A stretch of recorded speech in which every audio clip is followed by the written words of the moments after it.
Hi friends, it's Michelle from Quimby Cottage Knits here today in snowy Michigan. You can find me at MK Hansen on Ravelry or at Quimby Cottage on Instagram.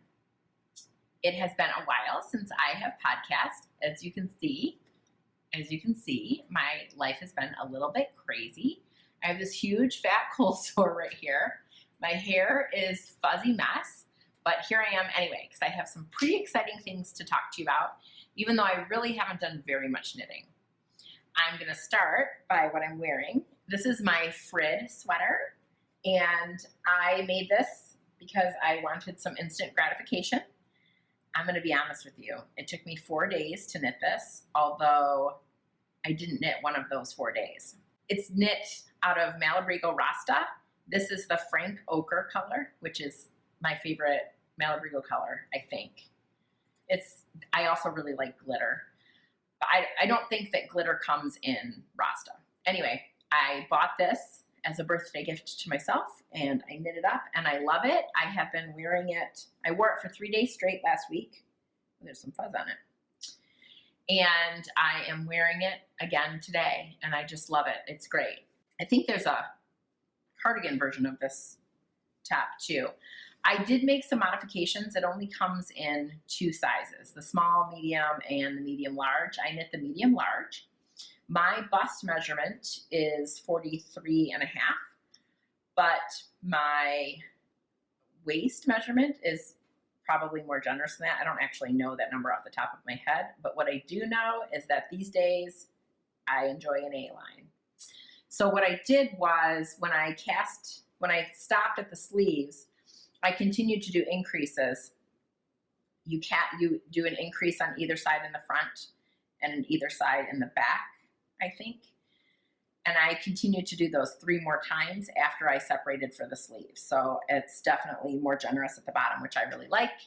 I lengthened it a little bit too, and as usual, I will link all of that in the show notes with the little arrow below so that you can see my project and my changes. But I love it. It's not as warm. It's warm, but it's not as over warm as you might think because it is knit on a size. They called for a 19, but I got gauge on a 17, thankfully, because I don't even have size 19 needles. But I'm very pleased with the way it turned out. I really like it. It's very satisfying to knit, and I've really enjoyed wearing it, and I especially liked that I could crack it out in just a few hours. I didn't actually clock the hours. I wish I had done that now, but I can tell you that it took 4 days start to finish, and that included swatching. So if you have the urge to knit something quick, I recommend the Frid sweater. So I did that. The other thing that I finished is one of those little tiny sweaters. To be honest with you, I just finished this today at a work meeting, and I had to do the sleeves. I still haven't woven in the ends yet. You'll probably see a lot more of these because, you know, I love to do them. And I may not even show you all of them, but they're just satisfying. It's nice to have in my purse as I knit. That's all I finished. I'm really close to finishing up my second sock that I started, I don't know, some time ago. This is my purse knitting. This is just a 3x1 rib, and I bought this yarn. This is the special colorway by Skein Cocaine. And then I'm just doing heels and toes in this teal colorway by West Yorkshire Spinner. I think I have one more row here, and then I can Kitchener the toe. And then I did Susan B. Anderson's Smooth Operator heel on the first sock, so I will do that. I still have to do the heel on this one, just pick that up here. So I'll do that. Should take no time at all, but you have to have the brain space to do that kind of thing, and I don't always. So this has kind of been resting a little bit. Another thing that I have been working on is the Stockbridge DK cardigan. And look at this! I finished a sleeve. This is how I keep track of my decreases. And then what I'll do when I start the other sleeve is I will just move these over so that I'll be able to follow my progress. That's just a way that I use, just a keeper. It's just a way that I use to mark what work I've done, and it's easier for me to take the stitch markers from this one and transfer them to the other one and just try to be symmetrical if I can. So that's where I am on this. This sleeve cap is knit in a really unusual way. I've never done it before. YSOLDA TEAGUE is very genius. She has you knit this sort of in a similar way to knitting the heel of a sock, and it's actually quite interesting and really fun. Again, though, I waited to pick this up and knit it until I had the brain space to knit the whole cap, which is why I haven't picked up the sleeves and done this one either, but I think I'm going to be able to get to that soon. And then I will just have to do the button bands and the neck. I'm really excited to have this done. It's a gift for a friend, so I'm very excited to be getting closer to the end of this. I will tell you, I did the math on this easily 6 times. Every single time, the math said that I had enough yarn. But the closer I got to the end of the sweater, the more I worried that I wasn't really going to have enough yarn. What I did was I weighed the partial ball and 1 50-gram ball in my scale before I started the sleeve. So I had, with 1 ball and the leftovers, I had 81 grams. So I weighed 1 ball and the leftovers from this, and that left me with 77 grams. So I have 77 grams to do this sleeve. I really worried that I wasn't going to have enough. Luckily, I went to my local yarn store, Spun in Ann Arbor, and which is not where I bought the yarn, but they happened to carry it. So they had 1 ball, and they do not have the matching dye lot, but that's okay. I definitely have enough to finish this sleeve, and I figured I would use the other dye lot to pick up the neckline, because if I'm going to do 2 different dye lots, I definitely want to do one whole part of the sweater rather than switching dye lots in the middle of a part of a sweater so that it looks intentional. So I figure that if the dye lots don't match perfectly, the best place for them to not match is that neckline and button band. So I do have an emergency insurance skein, which I think I might actually have to break into. I was really reluctant to buy an extra ball of yarn when I was buying for the sweater. I remember kind of arguing with myself about it. In the end, if it had been a wool sweater, I would have just done it. But in the end, I don't really know what I can do with a partial ball of Comfort DK. And if I had a full ball, which is only 50 grams, I didn't know what to do with that either. I don't know. It's a kind of a chain construction, so I don't think it would, I guess it's not a chain construction, but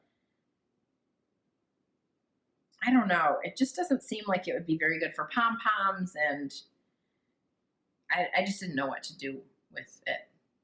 Does anybody have a lot of experience with that? I hate to buy yarn that I don't need.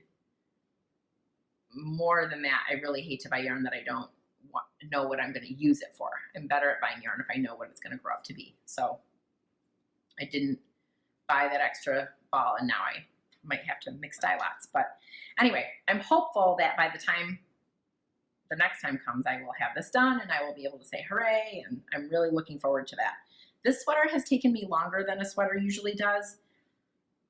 I'm not sure why. I think part of it is just that there's a lot of new techniques in it for me, and I need to have some brain space for that.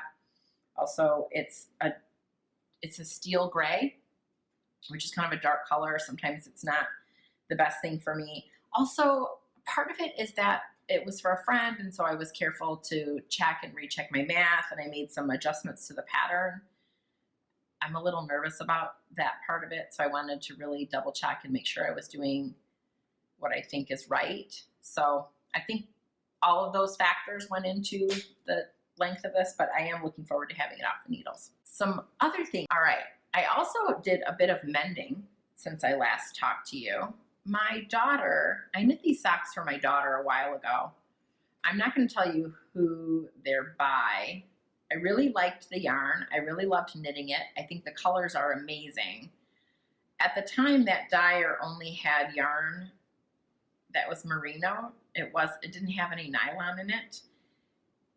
And I will say these socks have had more stitching, more mending done to them than anything else I've ever knit. You can see that I had to do some mending here on the heel. This has been reinforced, so I didn't have to do mending there, but I've had to do mending in a couple of different places on these socks. But the other day, my daughter brought them home and they needed to be mended here. I don't know if you can see that this teal yarn that I've worked with is really close to that, but it's kind of in the front a little bit to the side, and I just did some duplicate stitch. There was a hole there, so I took some pictures. I'll insert them here so you can see, but I just did some duplicate stitch over that, and both of the socks had that problem. So I think she may have worn them with maybe some little booties, and maybe like an eyelet or something was catching on the socks in that same place, because it was on both socks. So I can only imagine that that was really the thing. But you can see that the bottom of this sock has also been mended.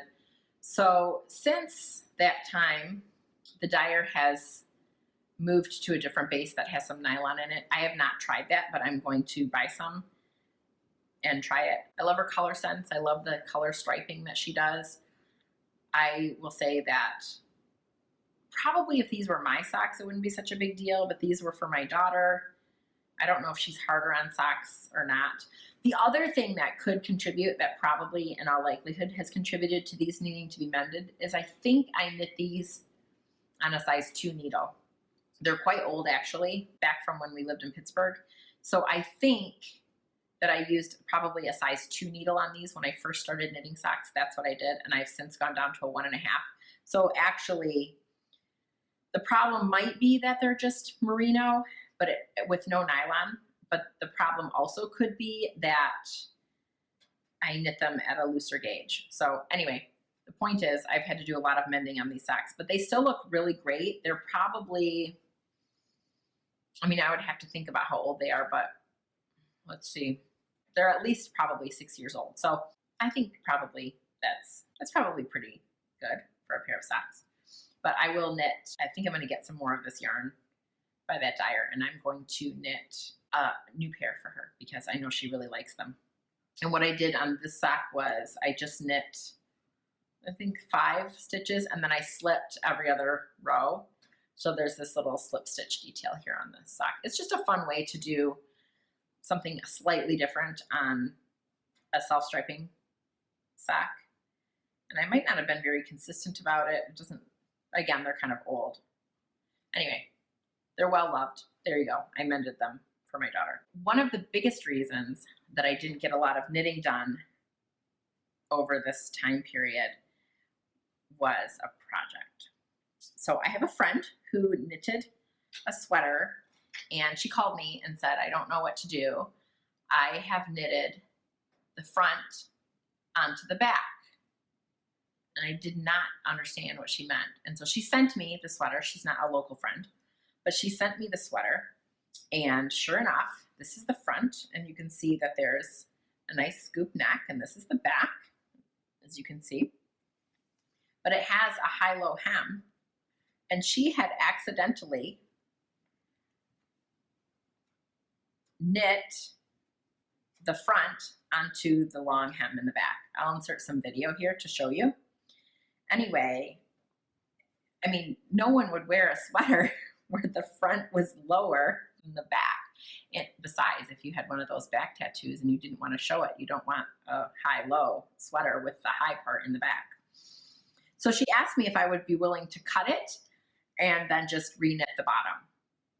And when it came to me, I thought about doing that, but instead I decided to cut it and unravel one row and then Kitchener her knitting back on. So after I did that, I steamed the bejesus out of it, and I think I've done a great job. So I don't know if you can see the bottom here, And then here's the back. And I cut on the front, I cut right here, right just above the ribbing. So it's not very obvious at all. On the back, you might be able to see where I did Kitchener a bit. I don't know if it's really obvious, but right here is the line. I steamed it, but I think once it's worn once or two times, I think that that will blend a little better, and I think you won't be able to notice it. It's actually sort of difficult to see anyway, but a little bit, I think I can still see. I know exactly where it is. So I wonder if a person who's a little less discerning and perhaps wasn't involved in the process could still see that. I asked my husband, but he doesn't see that kind of stuff anyway, so I don't know that he was a very good guesser. So I'm looking forward to mailing this back to her. I'm going to send it back tomorrow. But I was really excited to do this. I really loved the challenge. It's one of the things that I miss the most about my job. When I used to work in a yarn store, we did some finishing and I was really able to challenge my skills, and this really challenged me. What I did was I picked up all the stitches. There were 200 total. I picked up all of the stitches here at the base, and then I skipped a row, and then I picked up 200 stitches on the other side, and then I cut and unraveled the row in between. What I discovered is in the front, I did a pretty good job of that, picking up the correct row on both sides. In the back, because they were short rows, I didn't do such a great job, and so I ended up having to pick up each stitch as I went because I had picked up the wrong rows. But in the end, I think it turned out really beautiful, and I'm really pleased that I was able to salvage her own knitting. So none of this is my own knitting, only that one Kitchener row. And I love that I'm going to send it back to her and that she can be proud of what she did. And I love that I was able to really strengthen my skills, and it was just kind of an exciting challenge for me. But it, again, dark yarn. It took some time, and then 200 stitches of Kitchener trying to do even tension all the way around was definitely challenging. And because there were short rows involved, a couple of different times I ended up with a bit of ends that were kind of needed a lot of end weaving in. But in the end, I'm really pleased with the way it looks, and I hope that she wears it. This is a sweater by SHIBUI. I think it's called the Odessa sweater, but I will link that also below, just so that you know in case you decide that you wanted to make this. I've actually never made this sweater. It's not, I don't know that it's something I would normally wear. The shape is kind of, I don't know. The shape probably is something I would wear. I actually have not knit very many SHIBUI patterns. In fact, for myself, I only have two SHIBUI knits, and they're both accessories. SHIBUI is not, they're not usually very good at sizing to my size. So if I have a 43-inch bust, and let's say SHIBUI has, 4 to 5 inches of ease, a lot of times their patterns end somewhere in the 40s. So I don't usually knit there because they're not usually big enough for me without doing some math. There are so many sweaters out there that I always want to knit that there's never been a time when I felt compelled to knit a SHIBUI pattern because I don't really like doing all that kind of math. So I have not knit myself any SHIBUI sweaters. That being said, if you're looking to build your own skills, a SHIBUI sweater usually has a lot of really good techniques. And I have learned a lot from knitting on SHIBUI sweaters, which I did when I worked at Hank Yarn in Cincinnati. I'm really pleased with the skills that I've gotten from knitting those, but again, I have never knit any for myself because they just don't tend to be my size. Speaking of Cincinnati, my friend Jennifer from Cincinnati sent me this beautiful book about the mindfulness in knitting, Meditations on Craft and Calm by Rachel Matthews. I haven't read it yet, but I think it might be a nice thing to try. Jennifer sent me a note and she recommended it. So she says it's a great meditation and it connects your knitting to more parts of your life. So I was kind of excited about trying this. I have not read it yet, but I'm looking forward to it. So thanks, Jennifer, for sending that. I think that's all I have for you, friends. So let's see, on my needles, I still have the one sweater. I still have the sock. I'll probably have a new sock the next time we talk, and maybe something else. I don't know. So I'm looking forward to talking to you about the knitting the next time. I know you're all very busy and your lives are probably even more crazy than mine. I just want to say thanks for spending a few minutes with me. I know it's a little nuts for me this year. I don't know what's going on. I don't know exactly why it was so crazy for me the last couple weeks. I can't even pinpoint it. But there you have it. I guess time just flies. Although, maybe not in February. Thanks very much for spending some time with me. I hope you guys have a great day, and bye.